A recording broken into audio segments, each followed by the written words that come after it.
या ठिकाणी आज दोन योग आहेत. एक, ज्या शिक्षकांनी मागील 5-6 वर्षामध्ये आपल्या गावाबद्दल ध्यान देण्याचं कार्य केलेलं आहे आणि त्यांचं प्रेम आज सुद्धा या गावात टिकून आहे. असे आमचे लाडके सर आपल्या या ठिकाणी बैठकी आलेले आहेत, वेंकट पुरोळा सर आणि मुलगारी सर. तसेच या ठिकाणी आपल्या पुढं काही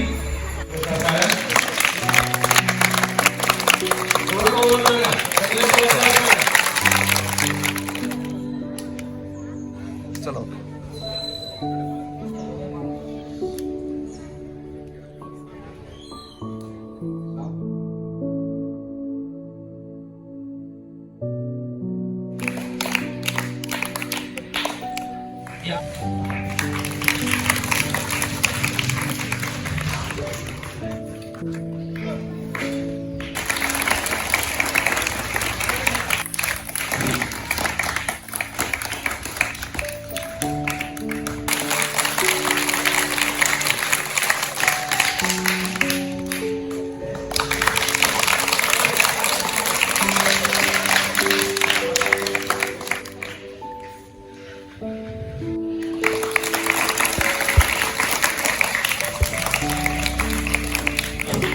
त्यानंतर आपण या ठिकाणी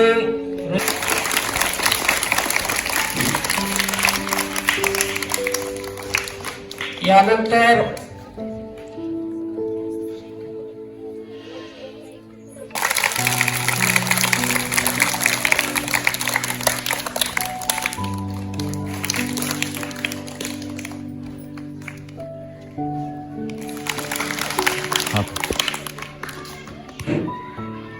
आपल्या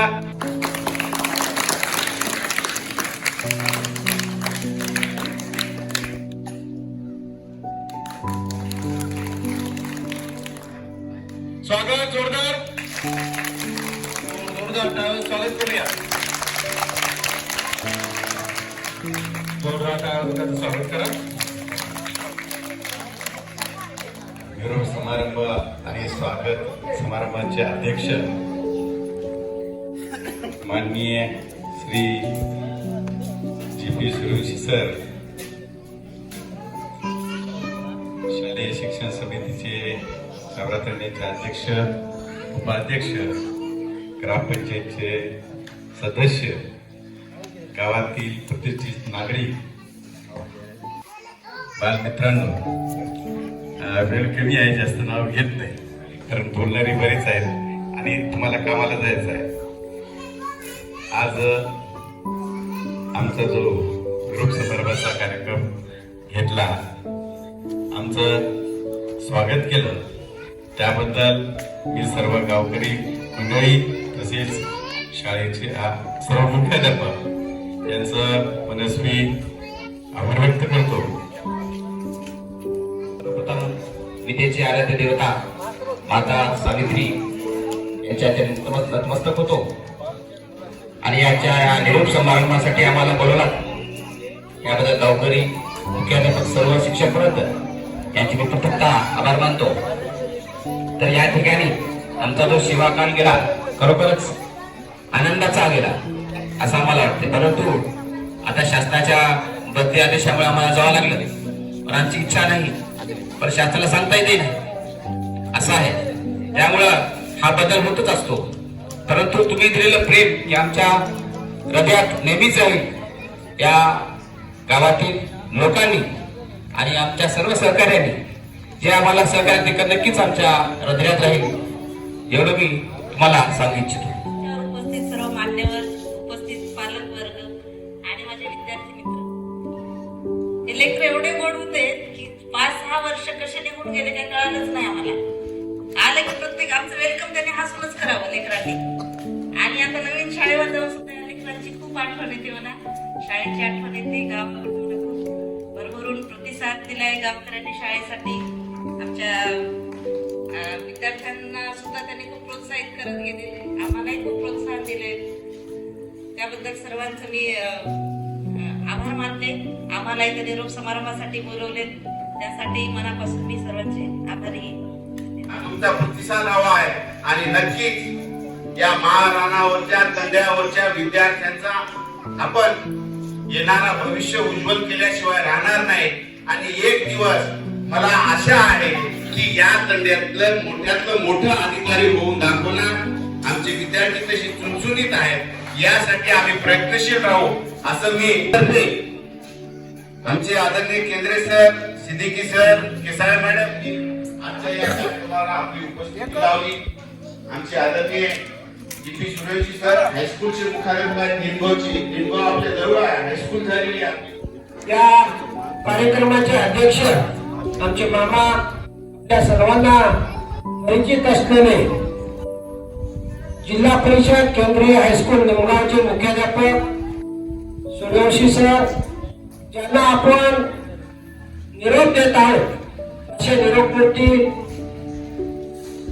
ज्यांनी या ठिकाणी 7 वर्ष तळमळीने आपलं पूर्ण फक्त नोकरीपुरतं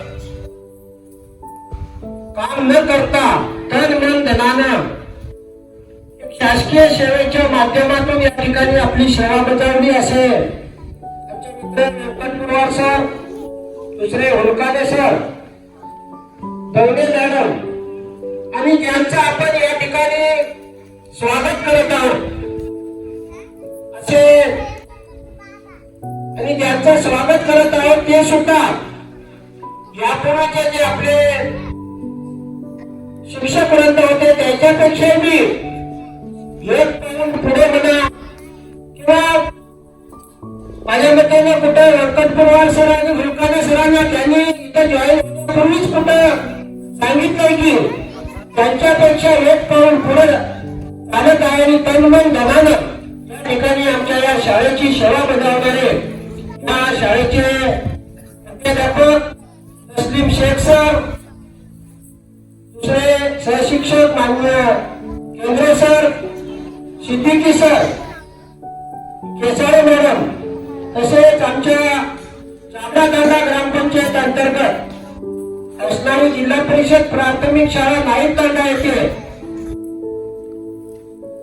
नव्याने रुजू झालेले आणि आमच्या गावचे भूमिपुत्र आहेत ते असे आमचे मित्र संगवार सर, आणि दुसरे आपल्या चाबडादांडा ग्रामपंचायत अंतर्गत जिल्हा परिषद प्राथमिक शाळा चाबडा केसरगाव तांडा येथे सेवा बजावत असलेले अहमद शेख सर, आणि या ठिकाणी उपस्थित असलेले माझे सहकारी आणि आपल्या ग्रामपंचायतचे सचिव, ग्रामपंचायत अधिकारी मान्य जयस्वाल साहेब.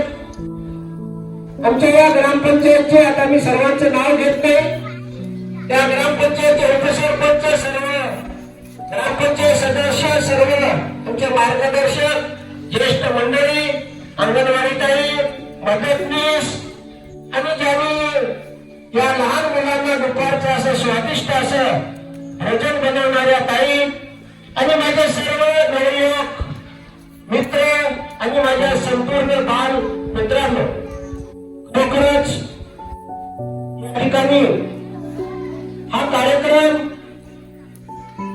ऑक्टोबर-नोव्हेंबर महिन्यातच आम्हाला घ्यायचा होता, परंतु काही कारणास्तव हा कार्यक्रम थांबला आणि त्याचा योग असताना गावकऱ्यांनी जर सहकार्य केलं तर तुम्हाला एक सुंदर चित्र, कारण ही पिढी उभं करणं आणि बिघडवणं फक्त शिक्षकाच्या हातात, पण ती कळेल कधी तुम्हाला की ते वेळ निघून गेला नाही. पहिलीच्या विद्यार्थ्यांना पहिलीचं आलंच पाहिजे, दुसरीच्याला दुसरीचं आलं पाहिजे. तर हे शिक्षणाच्या बाबतीत घडणारी प्रक्रिया आहे हे तुम्हाला लगेच कळणार नाही. शिक्षण हे असं आहे की ते 10-20 वर्षानंतर जो विद्यार्थी घडला आज